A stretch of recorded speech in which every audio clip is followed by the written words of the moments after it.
Hello and welcome to Tar Heel Teachers Daily, a micro series to give you a slice of some of the latest happenings in education right here in North Carolina.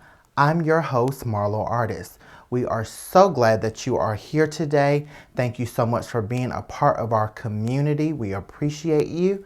We have a lot to talk about today, so let's go ahead and get started.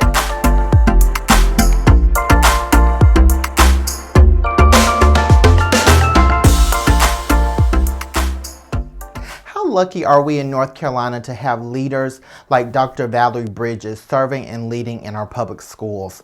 Dr. Bridges is the superintendent for Edgecombe County Public Schools, and she was recently named a leader to watch by Education Week.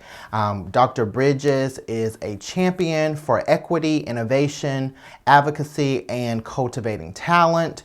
She started her career as a state auditor, and then she made the switch to education after being inspired by her own mom's example. Her mom was an educator who really connected with her students and gave so much of herself to her students, and that inspired Dr. Bridges to make that change, and boy, are we glad that she made that change. Sometimes our tanks get kind of low in education, so if you want to be inspired, please check out this profile on Dr. Bridges because you will seriously be lifted up. I know I was after reading about her journey. I knew some things, but to read about other things concerning her journey was really impressive. So Dr. B, thank you so much for your leadership. We appreciate you. The link for the article and the profile is in the description box of this video.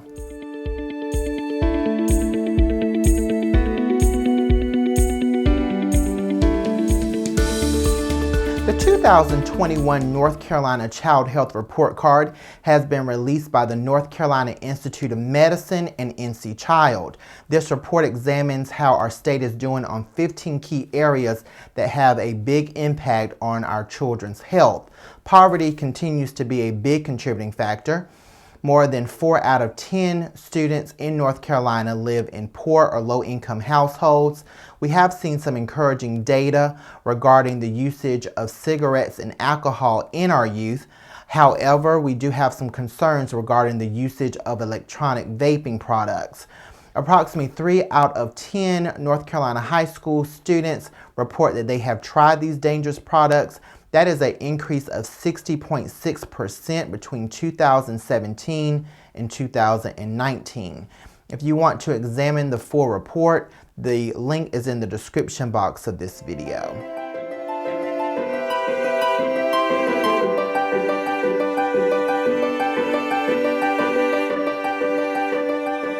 There is an upcoming NCWiseOwl Brittanica School webinar this Wednesday, February the 24th at 4:30 p.m. and the focus is on STEAM, so it's STEAM in focus. So if you're interested in attending this webinar, the registration link is in the description box of this video. Happy learning!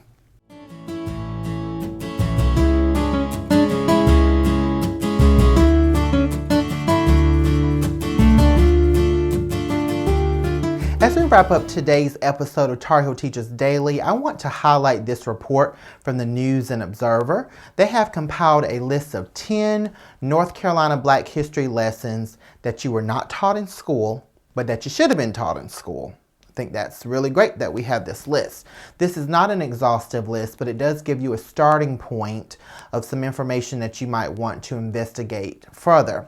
Some of the featured narratives include information about the Underground Railroad here in North Carolina, the impact of our historically Black colleges and universities, and we have several wonderful HBCUs here in North Carolina that we're very proud of, and also how the Green Book kept Black travelers safe so they knew where they could go, where they could sleep, where they could eat, where they wouldn't be persecuted. And they also knew which towns were the sundown towns that they did not want to be in when it was dark because that meant danger and racial violence. So if you want to learn more about this list or investigate this list, I have included it in the description box of this video. I want to thank you all so much for watching today's episode of Tar Heel Teachers Daily. We look forward to seeing you soon.